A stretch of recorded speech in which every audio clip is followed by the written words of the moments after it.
आज का कार्यक्रम उन सब लोगों के लिए स्पेशल होने वाला है जो लोग कहीं ना कहीं दिसंबर 2023 में या फिर जनवरी, फरवरी और मार्च 2024 में सी सेक्शन से यानी सिजेरियन से जो बच्चे होने वाले हैं उनके अभिभावक इस कार्यक्रम को देख रहे हैं, तो उनके लिए कार्यक्रम काफी हेल्पफुल होने वाला है।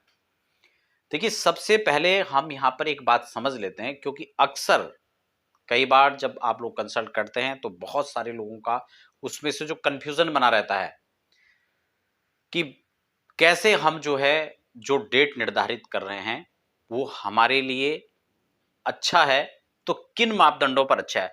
अच्छा, एक चीज और भी यहां पर थोड़ा डिस्कस कर लेते हैं कि जो इसके लिए डेट हम लोग निकालते हैं उसके फायदे और नुकसान, यानी क्या बेनिफिट्स उसके हैं और क्या साइड इफेक्ट है, हम दोनों पर थोड़ा सा चर्चा कर लेते हैं। उससे पहले एक निवेदन भी रहेगा, अगर आप पहली बार हमारे चैनल पर विजिट कर रहे हैं तो चैनल को सब्सक्राइब जरूर कर लीजिए, क्योंकि यहाँ पर अध्यात्म हो, चाहे ज्योतिष हो, चाहे रत्न रुद्राक्ष हो, चाहे वास्तु की हो, ये तमाम प्रकार की जो इंफॉर्मेटिव चर्चा है वो आपको सब प्रमाण के साथ में मिलती है, प्रामाणिक रूप से मिलती है। देखिए, सबसे पहले तो मैं उन अभिभावकों से कहना चाहूंगा जो ये चाहते हैं कि हम मुहूर्त निकाल के बच्चे को जन्म दें। अगर वह स्वस्थ रूप से स्वाभाविक डिलीवरी होने वाली है तो वो लोग बिल्कुल भी सी सेक्शन के लिए मुहूर्त ना निकलवाएं। ये आपसे मेरा एक करबद्ध निवेदन रहेगा। वो लोग बिल्कुल ना निकालें कि हाँ बहुत अच्छा होगा, हम लोग डेट निकाल लेते हैं, ठीक है ना। वो लोग ना इस कार्यक्रम को देख सकते हैं अपने ज्ञान वर्धन के लिए, लेकिन सी सेक्शन के मोड से इस रूप में आप प्लान ना करें। हाँ, जिन लोगों को डॉक्टर ने कहा है कंपलसरी रूप से कि आपका सिजेरियन से ही बच्चा होगा, उन लोगों के लिए कार्यक्रम काफी बेहतरीन और उनके लिए ज्ञानवर्धक भी है। देखिए, जब हम सी सेक्शन का मुहूर्त निकालते हैं तो सबसे पहले आप ये देखें कि मैंने कोई भी आपको डेट बता दिया, मैं यहां पर डेट भी कुछ बताऊंगा, लेकिन उसमें हमें ये जरूर देखना है कि वो जब हम तिथि निकाल रहे हो या हम उस टाइमिंग को चयन कर रहे हो, वो एक पर्टिकुलर एक लगन निकाल रहे हो, क्योंकि दिन तो मान लो मैंने एक एक तारीख का कह दिया कि 1 दिसंबर को, ठीक है, ठीक हो गया। अब कैसा ठीक है, सुबह से शाम तक तो पॉसिबल नहीं है कि सब अच्छा होगा। उस समय अलग अलग लगन बदलेंगे, 24 घंटे के अंदर सारे लगन आएंगे, उसमें से कुछ लगनों की स्थिति में ग्रह स्थितियां इस प्रकार से बन रही होंगी कि वो अच्छा ही नहीं है। अच्छा, कई बार तो ऐसे भी बहुत सारे लोग जब कंसल्ट करते हैं तो उसके बाद वो नवमान चार्ट और ये और वो और बहुत सारे जो यूट्यूब का ज्ञान होता है उसको कहते हैं, पूछते हैं उसके बारे में। तो मैं उन लोगों को निवेदन करना चाहूंगा कि प्लीज आप क्या देखें, इस कार्यक्रम को थोड़ा धैर्य से समझ लें। सबसे ज्यादा जो महत्वपूर्ण ग्रह हो जाते हैं कुंडली के अंदर, जो कि हम सी सेक्शन मुहूर्त के लिए खासकर हम चेक कर सकते हैं। वैसे तो हर ग्रह की एक अपनी महत्ता है, हर ग्रह को एक अलग तरीके से देखा जा सकता है।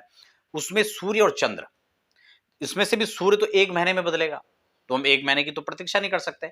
लेकिन हाँ, सबसे महत्वपूर्ण जो रोल निभाता है वो है चंद्रमा, क्योंकि वो 2 से ढाई दिन में बदल जाएंगे। मान लो बच्चे की जन्म की कुंडली के अंदर आज के दिन बच्चे का जन्म होता है, चंद्रमा नीच के हैं, और यही बच्चा जो है 1 दिन बाद जन्म ले रहा है तो वो उससे उबड़ जा रहा है। या ऐसा भी हो सकता है कि बच्चे की कुंडली के अंदर स्वग्रही चंद्रमा आने वाले थे और आपने बिल्कुल टाइमिंग चेंज कर दिया, उसी समय चंद्रमा राशि परिवर्तन कर गया और बच्चे की कुंडली के अंदर वो योग नहीं बना। कई बार राजयोग की श्रेणी में वो योग नहीं बन पाते हैं जब वह समय का परिवर्तन हो जाता है। इसलिए सबसे महत्वपूर्ण चीज इस सेक्शन के अंदर ये हो जाता है कि आप पर्टिकुलर एक लगन के हिसाब से एक चार्ट तैयार करें कि उस समय ग्रहस्थितियां किस किस रूप में रहने वाली है, कैसे राजयोग का निर्माण होगा, कैसे बच्चे के हेल्थ, फाइनेंस और कैरियर के लिए अच्छा रहेगा, माता पिता के लिए अच्छा रहेगा, बच्चा अपने जीवन में यश और कीर्ति को कैसे जो है वहां तक पहुंचेगा। उसके लिए चंद्रमा का विचार और सूर्य का विचार, और फिर उसके हिसाब से प्लेनेट कहां कहां बैठ रहे हैं लगन के हिसाब से डिसाइड होगा, न कि आपके दिन के हिसाब से। ये इस बात को जरूर आप समझ लीजिए।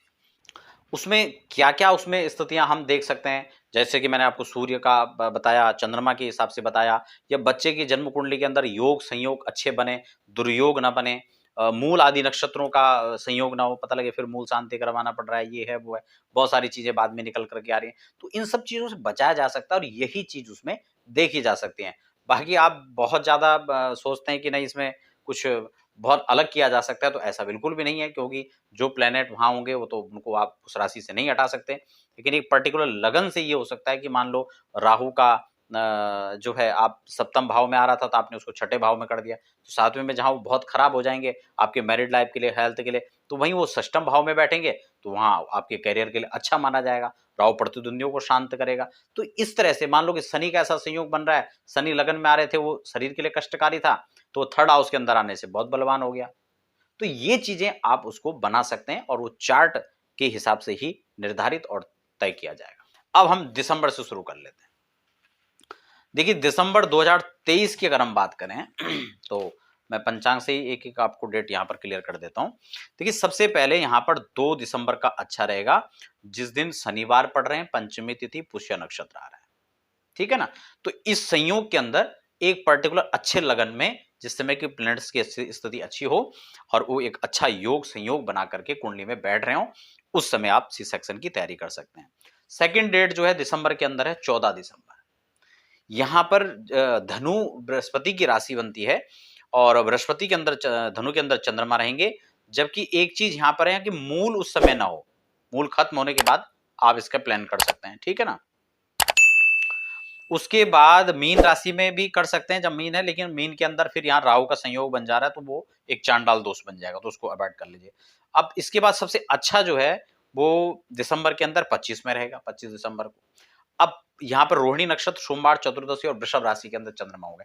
अब बात ये बनती है कि पूरे महीने के अंदर क्या 2-3 दिनों में ही होगा बाकी दिन, तो विषय वही आ जाता है कि बाकी दिन उसमें से जो बिल्कुल खराब है उसको अवॉइड करना है, और बाकी अन्य दिनों के अंदर भी कई बार मुहूर्त का प्लान कर लिया और इमरजेंसी में पहले भी करना पड़ता है, तो उस हिसाब से कुल मिलाकर जो ज्यादा रोल अदा करेगा वो लग्न के हिसाब से जब ग्रहस्थितियां बनेंगी उस हिसाब से हमें चार्ट तैयार करना होगा, ये उसका आधार होता है।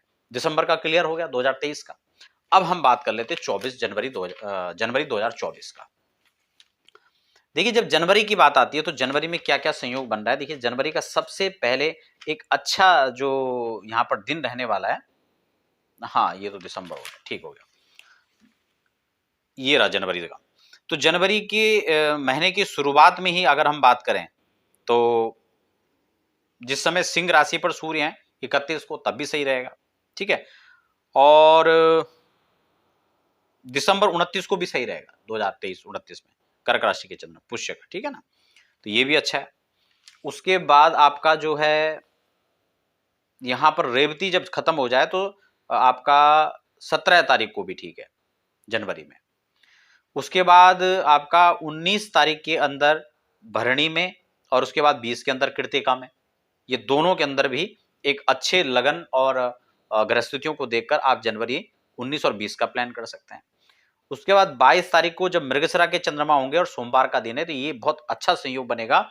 उस दिन भी एक आप पर्टिकुलर एक लगन निर्धारित करके गृहस्थितियों को इस हिसाब से बैठे कि प्रत्येक भाव के हिसाब से वो शुभाशुभ फल देने वाले हों, तो ये दिन भी अच्छा हो सकता है।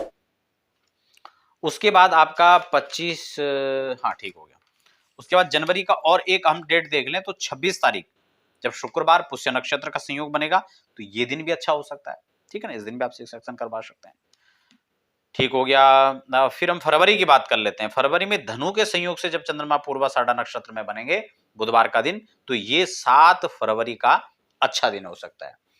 नेक्स्ट डेट फरवरी में आपका जो अच्छा रहने वाला है वो मेष के चंद्रमा के साथ भरणी नक्षत्र संयोग और शुक्रवार का, ये अच्छा बन सकता है। उसके बाद आपका मृगशिरा और चंद्रमा के संयोग में जब 19 तारीख को रहेगा, 19 फरवरी को, ये भी सही है। 22 फरवरी को पुष्य और कर्क बृहस्पति के संयोग से ये वाला यहाँ पर 22 फरवरी को अच्छा पड़ेगा।